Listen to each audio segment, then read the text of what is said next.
Hi, this is Dr. Susan Hickman with the Mental Fitness Institute. You're listening to mFIT Parenting, and the topic for today is leaving off judgment. Whether this relates to your children, it really starts with you. Do you know that we are so trained in life to be judgmental? We don't do things right. Other people don't do things right. We feel bad, guilty. Our parents make us feel bad and guilty. Society makes us feel bad and guilty if we're not perfect at something. Our coworkers, whatever. There's a lot of judgment that goes on. And if you want to walk emotionally free and genuinely be mentally fit for yourself as well as for your children, parents, you need to learn to leave off the judgment. That doesn't mean that behavior that's not what you want, either in yourself or your children, should be just tolerated and accepted and not attempt to change those. That's two very different things. But judgment only evokes negative emotion. So let's say that you get easily angered with your children. And usually that comes from being raised in an environment where you get easily angered with your children, or some sort of emotional backlog that you have. But you view that as a terrible weakness. So you get easily angered with your children. And then what happens when you start judging yourself? Well, now you're mad that you're easily angered. And then you're sad that you're mad that you're easily angered. And how likely now are you to be even more angry with your kids? Right? A whole lot more. So the judgment doesn't help. Part of developing genuine strength as a parent is learning to accept and own exactly who you are. That includes your faults, your weaknesses, your strengths, all of it.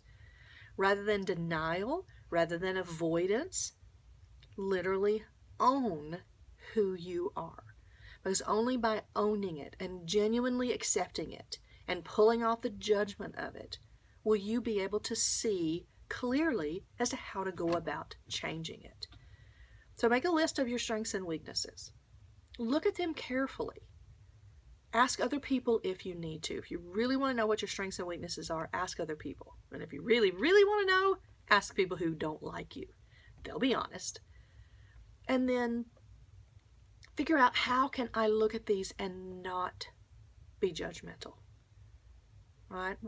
If you feel like you're getting too angry with your children too quickly, how can you think about that and not be judgmental? Well, you can write down some statements, for example, such as, I tend to get too angry with my kids when I'm overly tired, when I've had a bad day, when I feel bad about myself. And so now you have some clues as to what needs to change to help you not get too angry with your kids. And we're just using this as an example. Truly own your strengths and weaknesses. Be okay with them. That doesn't mean you don't want to change them.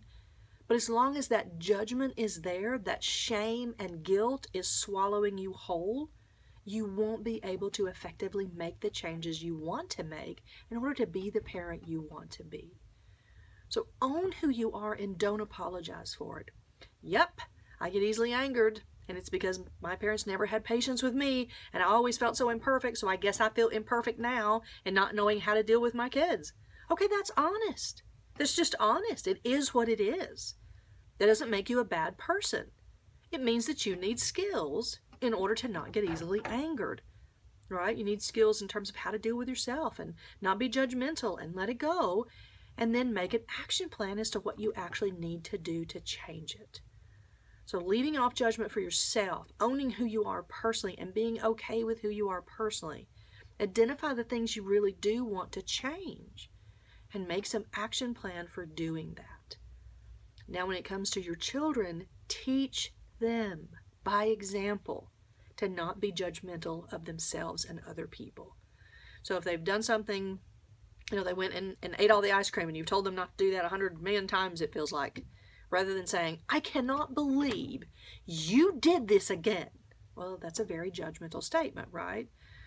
You could instead say, well, I find it interesting that you chose to eat all the ice cream. Tell me what that's about. And, they're likely to say, I was just so hungry, and it sounded so good, and I'd had a horrible day. Well, now you get underneath the behavior into what was motivating it. You can, help soothe them in their emotions and then say, okay, so the next time you're really upset like this, what's something else you could do besides eat all the ice cream, because that's not fair to the rest of the family. We want ice cream too. I hope you get the point, the message. Interact with your children in a way that just talks about their choices and gets underneath what the behavior actually is. Behavior is a signal. The child does not have the cognitive capacity to say, I was really feeling emotionally pressured and questioning the value of life, and so I turned to eating to soothe my emotions. They can't say that. They don't know that. They're just doing behavior in a way, the best way they can to cope. So behavior is a signal. It should not be a signal to judge, a signal to correct, a signal to teach, a signal to understand what they're doing, but not a signal to judge. So leave off the judgment for yourself, for your children. It's amazing. The sun will come out, the birds will sing, you just will view life in a completely different way.